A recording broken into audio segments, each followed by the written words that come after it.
Eid Saeed, let's enjoy this happy day. Eid Mubarak, come on, let's celebrate. Eid Saeed, let's enjoy this happy day.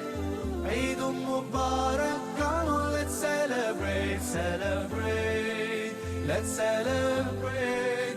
Allah, Allah, thank you for this day. Bismillah ar-Rahman ar-Rahim. Allahumma salli ala Muhammadin wa ali Muhammad.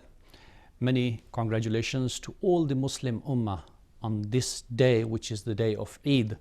And today we are celebrating the Eid, which is ul-Azha, and we also call this Eid at Eid Qurban, which means to sacrifice something. This day, which is the Eid ul-Azha and the 10th of Zul-Hijjah, basically we celebrate the Eid in the remembrance of Hazrat Ibrahim and Hazrat Ismail alayhim as-salam. They were the two prophets who were known as Abraham and Ismail as well. So in this day we remember the sacrifice, the way Hazrat Ibrahim sacrificed his son in the path of Allah subhanahu wa ta'ala.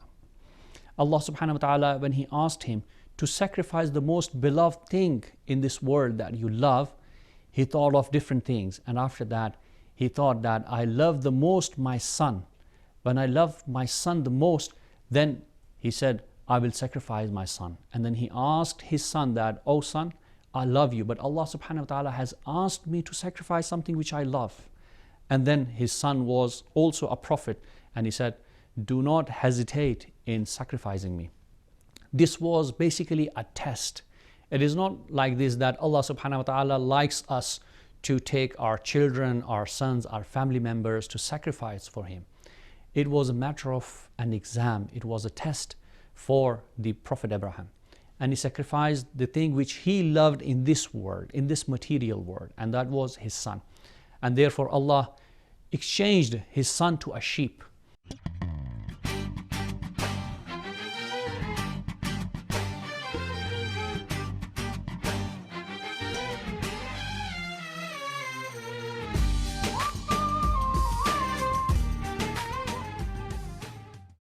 This whole story tells us that whatever we love in this world, we need to sacrifice that for Allah subhanahu wa ta'ala. Or our love for those things should be for Allah subhanahu wa ta'ala, for the sake of Allah subhanahu wa ta'ala. Usually we are afraid of death, and everyone thinks that after dying I will be no more be living, everything will be finished. But death is something which transfers us from this world to hereafter, from this world to another world.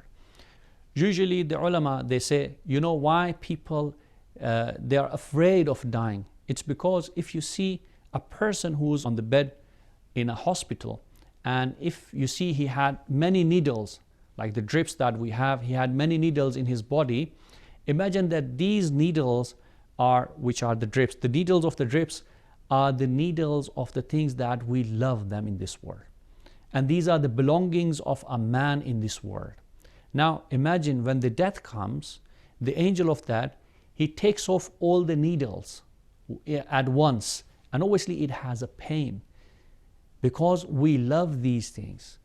If we imagine this world, the things that we love in this world, the things with which we have some kind of interaction in this world, if it's been taken away from us, we are afraid of that. We think we will be alone, we will be alone, we will be lonely after this world, whereas there is another world. So this story and this day reminds us to sacrifice ourselves, to sacrifice our wishes for the sake of Allah subhanahu wa ta'ala. If a person loves anything or likes anything or wishes anything for the sake of Allah subhanahu wa ta'ala, he is basically have no fear of death after this. As Hazrat Ismail had no fear and Hazrat Ibrahim had no fear while they were sacrificing. And if a person does so, Allah make him one of his saints. Allah will make his actions as a remembrance for the rest of the ummah. May Allah give us tawfiq to live our life according to the teachings of Islam and Ahlul Bayt alayhimus salatu wassalam. Wassalamu alaikum wa rahmatullahi wa barakatuh.